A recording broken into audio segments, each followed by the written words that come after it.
Is this the limit of this concept, or do you think about something more to gain more power or lose more weight?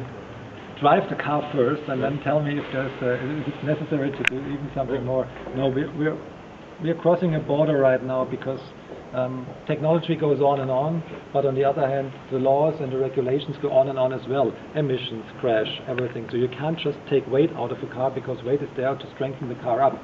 And if you're driving around with more than 500 horsepower in the car, you should have big brakes too, and big brakes weigh.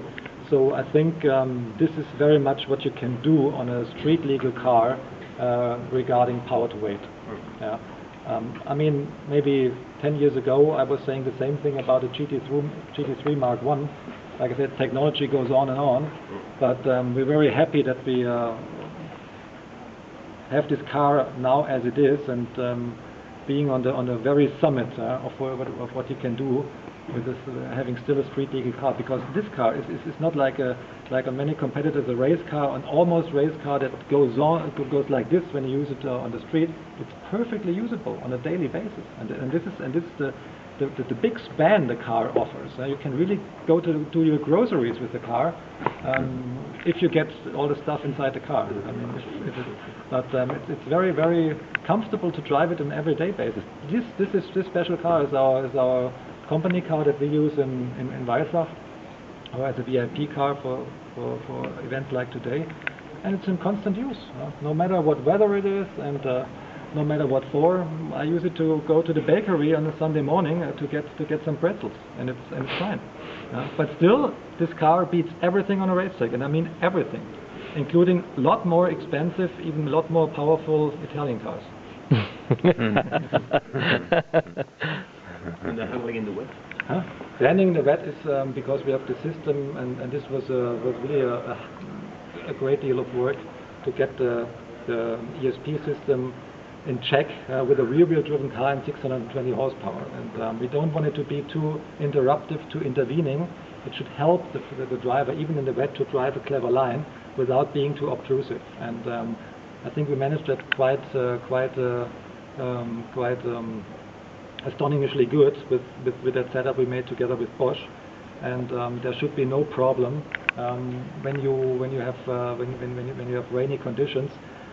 Despite of aquaplaning, if there's water on the street like this, no ESP will help you in the world, because if the car hydrofoils, then you're off, no matter what systems you have. So this is the little bit the downside of the very, very high traction sport tires we use here, because the tread depth of that thing is 4.5 millimeters.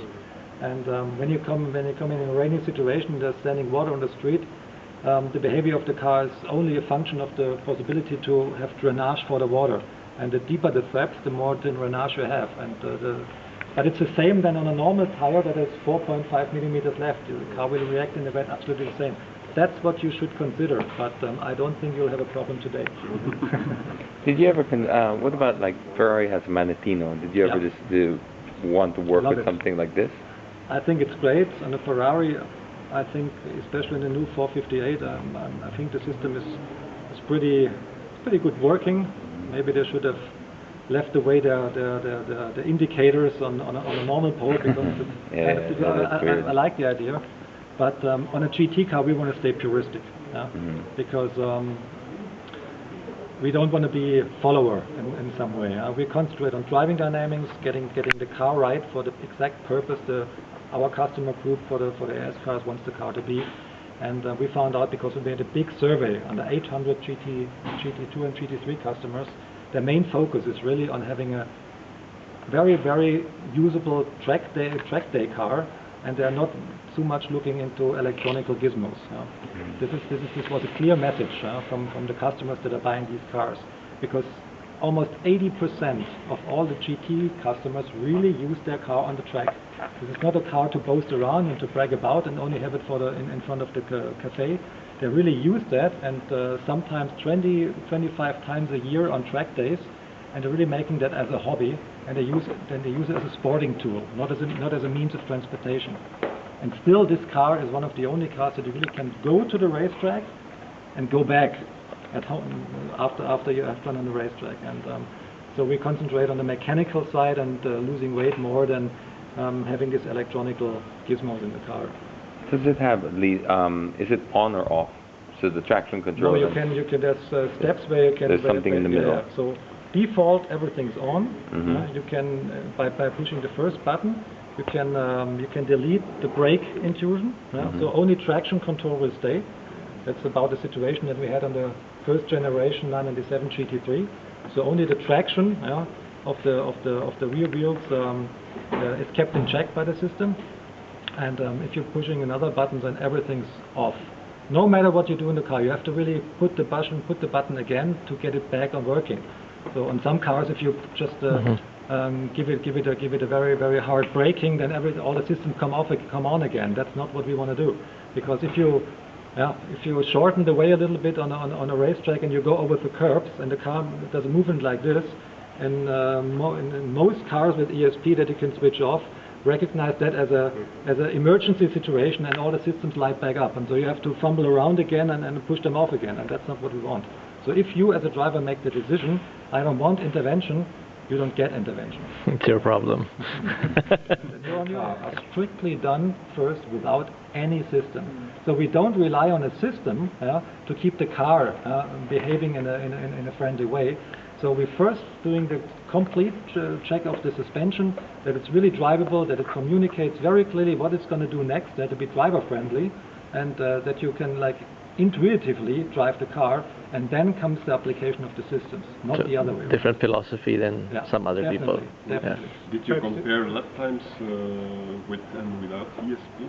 That depends on the driver. So we did do that, but the 718 we made were with the systems totally off, and we had a 719 with all the systems on. But I think this is more or less a matter of how good the driver felt in one or two curves. So I don't think that can be. We can't say it's 1 second on a Nürburgring. It was on that special situation on that day.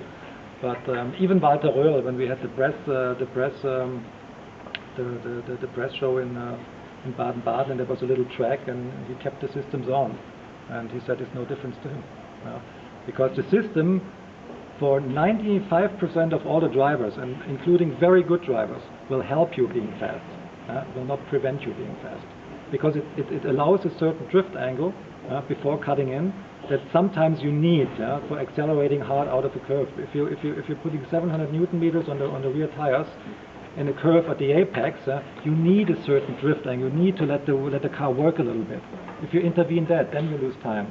If you accept that up to a certain angle, then you're fast. Was the 718 on a closed track, or was there traffic during that lap? There was very little traffic. Okay, so almost like a closed. It was not closed, especially for us, but normally on the Nürburgring you've got during the week, on the normal daytime hours, the manufacturers, all the industry, all the manufacturers go there, and you really have to look out and how many cars are on the road, what's the conditions like, and look that you get a clean lap. We had to overtake one car, but he said that was almost no penalty at all. So it was pretty much an optimum lap, but it was one lap that we can prove on the printout. It was not like 5 laps and with section times and put the best section times together and end up with a theoretical best lap. No way. This was a clean lap in the car, but driven as one loop, and not something arithmetically put together after seeing the data. Very good. Because these test cars, are they part of the 500 production or no? If you look at the car, they're saying 000 from 500. So all these cars are going to be scrapped. So these are pre-production cars, so there will be no 501st car, because that would be a lie to the client. But as you can imagine, we have enough good uses for that cars internally. We've got sport driving school. We got Porsche driving events, so we don't want to scrap kinds of cars like this. When you say scrap, that means like boom, throw them away. Why? I have a scrapping company. I just started it today. If we need any help. Today I just started it. Specialized in Porsche. But why? I mean, why would it's just that pre-production cars are mostly or can be made by putting together these cars. in some ways you don't have the parts from the original series tooling that is used later on the development on the series production. And if you would sell a car like that, as no matter how good it looks and how good it feels, and 10 years later it would end up at the dealership, the dealer would look underneath trying to replace a part, and it would look totally different. And this is what we like to prevent, because and in the GT category, like I told you, the 7 or 8 internal cars that we have a lot of use for them on our track days, and so they will stay. So don't worry. So we can't give you a business in scrapping one of these. The battery, was it an option? It's an option. That's an option. So the suspension is not identical with the GT3RS? No, it's not. No. And even comparing it with the GT2, one aspect I think you didn't mention it before is that we have eliminated most of the elastic kinematic joints.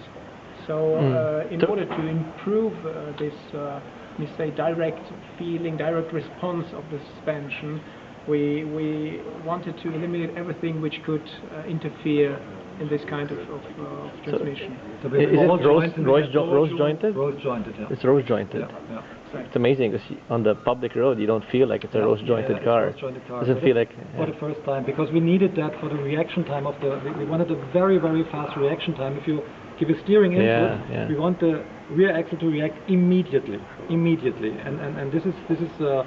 It's 2/1000 of a second or 200. It's very little, and we could cut down this time by changing to rose joint a lot, because on that car with that much power, you have to feel instantaneously when the back comes around to be able to react, and this is the good link between driver and suspension.